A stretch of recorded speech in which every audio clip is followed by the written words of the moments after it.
The highly anticipated Golden Bachelor season finally premiered. Hey everyone, this is Hibaberry and welcome back to Shared News. Today we will be finally breaking down the premiere of the Golden Bachelor, but before we begin, please make sure to like this video, subscribe, and turn on those notifications so you don't miss out on any news updates. We have lots of highlights to get into, but let's begin with the start of the episode and how heartbreaking it was to watch Gary have to relive discussing his late wife, Tony. Gary said no one will be able to replace her. He would be lucky to find a second love in his life. He got very emotional. I feel like this was very important for him to kind of paint the scene and the context of his background and where he comes from before we kind of dive into, the contestants arriving and him starting to date and form relationships with these women.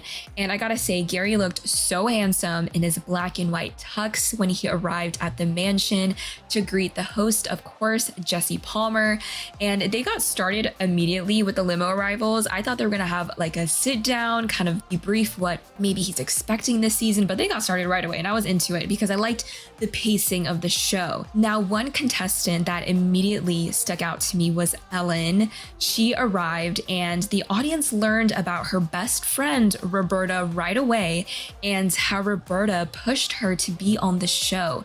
Ellen said she thinks Gary was handsome and fun with their similar interest in pickleball. Another standout was Sandra, who showed off her Zen practice, and that seemed to consist of just cursing as a way to calm down her feelings. It was a really funny moment because Gary tried to contain his laughter but took part in it as well. There was just a lot of bleeping going on. We weren't sure exactly what they were saying, but once again, it was a super funny moment. And Sandra said that she speaks her mind, and boy, does she. I also loved the shot of her just casually flexing in the mirror because she talked about how active she is. She likes to be an outdoor person. So I think that'll be a very interesting dynamic to see and have us explore with Gary.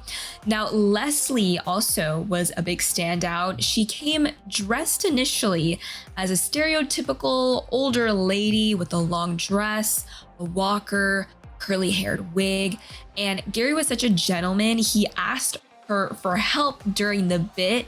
And Leslie, of course, got out of the limo with that walker. And then all of a sudden she whipped off the costume, took off the wig, and made her way over to Gary in this beautiful, sparkly black dress.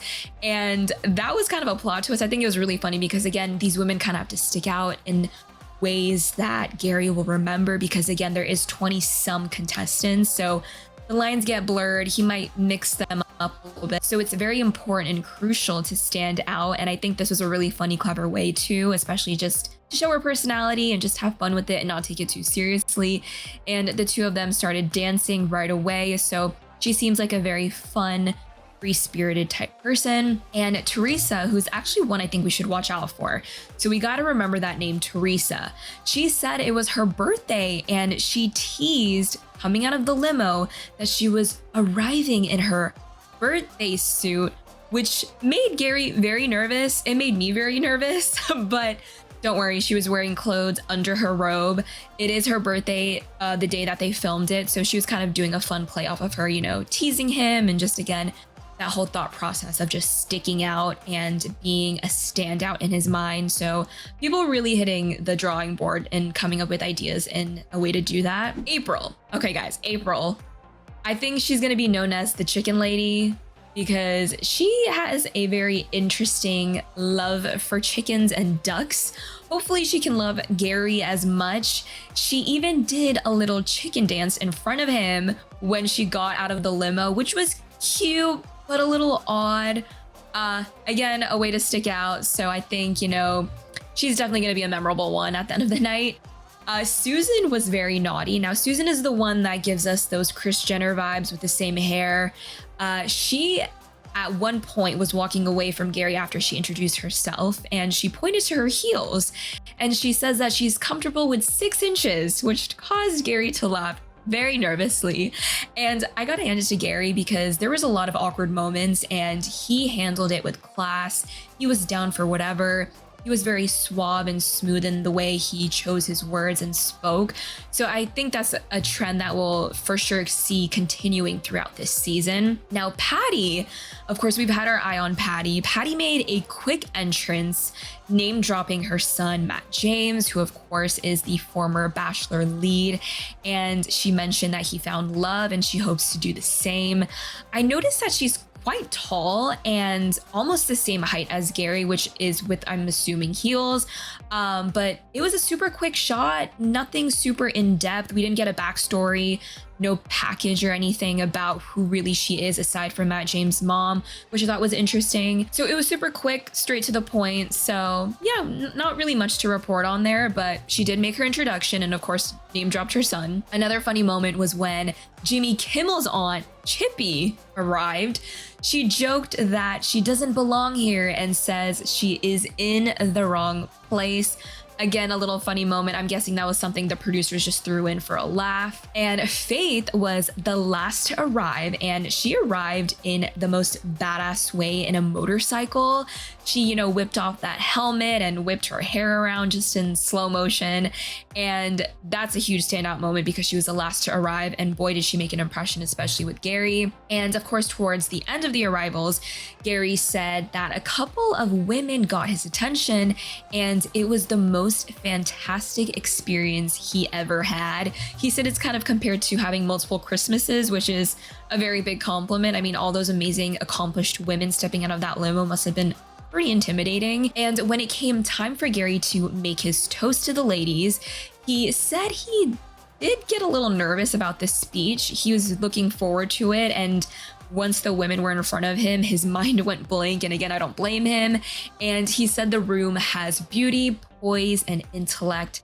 Again, the trend of Gary just knowing how to pick those words. He's, again, a very smooth talker. So he's got some moves we definitely got to watch out for. And I noticed that April was the first one to sweep Gary away for a talk, where she gifted him a calendar where all the months were labeled April, which I think was pretty genius and clever. Again, just to stick out, show some personality. And I also noticed that this was her second kiss that she gave Gary during this time apart. She gave him the first kiss at the limo drop-off. I mean, she just went straight in for it and he kissed her back. And then she went in for the second kiss during this side chat and she planted it right on him. And she seems like a straight shooter. So she's also someone that we gotta keep our eye on. And it seems like she's a little bit territorial too, maybe? Just a guess. So something we gotta watch out for sure. And another contestant that Gary spoke to was Ellen, and he surprisingly told her that he has her attention.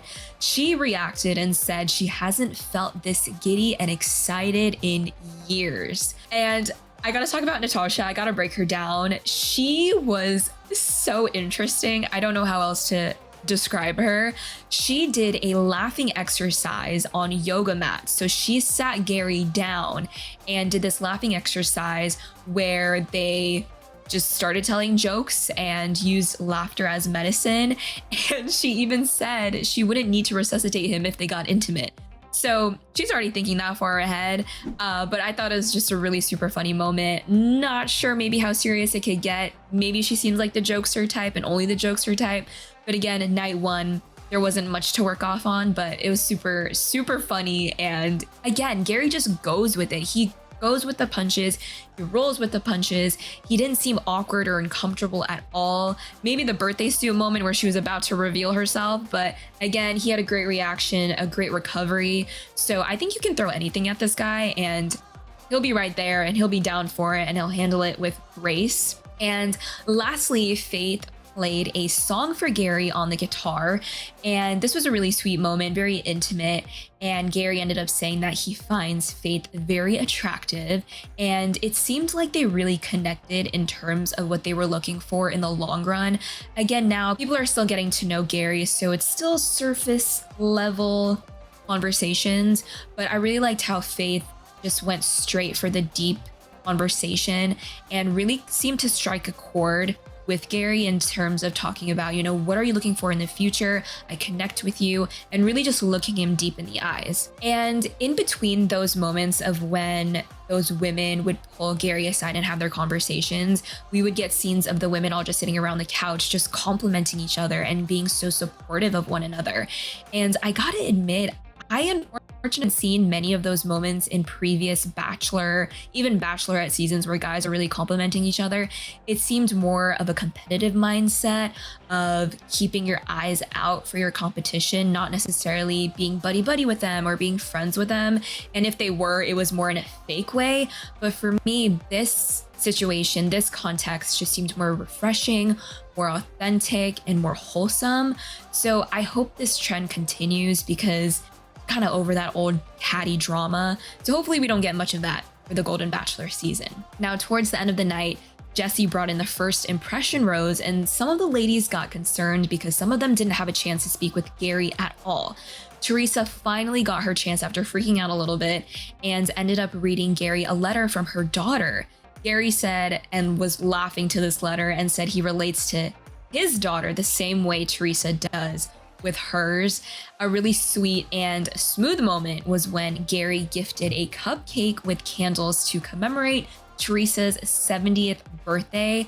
Now, this is where we got to take notes with Gary's moves, you guys. Gary took a bite of the cupcake and Teresa helped Gary kiss off the frosting on his lips. I was like, if we are getting these moves on night one, we have a lot in store for what he has yet to bring for later on in the season. It was a really sweet moment. And Gary ended up giving the first impression rose, not to Teresa, but to Faith. Gary said she made the impression of making him feel special. Faith said the rose represents hope of creating something beautiful together. They shared a lot of kisses as the other contestants watched on a little awkwardly. And now we come to the time of the rose ceremony where some women will have to be eliminated. The rose ceremony begins and Gary says this is a moment he has dreaded for many months. Susan ends up getting the last rose, which means Patty, Matt James's mom, Jimmy Kimmel's aunt are some of the few sent home. 16 women move on to see another day. Now, I was pleasantly surprised that Patty was sent home because I thought producers might have wanted to milk the storyline of her being Matt James's mom, but unfortunately, I guess there wasn't a connection with Gary. Again, like I mentioned previously, her limo drop-off arrival was pretty short, not really a stick out. Maybe she was just a dry person. I don't know. We don't have much footage to work with. Maybe they cut out a lot of it because of time, but yeah, it just seemed like it wasn't meant to be. But I gotta say, overall, I enjoyed my time watching the first episode. Even though it was 1 hour, it went so quick. In the past, we've seen premieres be an average of 2 hours, and I liked the pace of the show. It wasn't dragging on. We did see some backstories of some of the contestants, but not all. Maybe that's something they're teasing and holding close to their chest for future episodes and for us to keep an eye out for.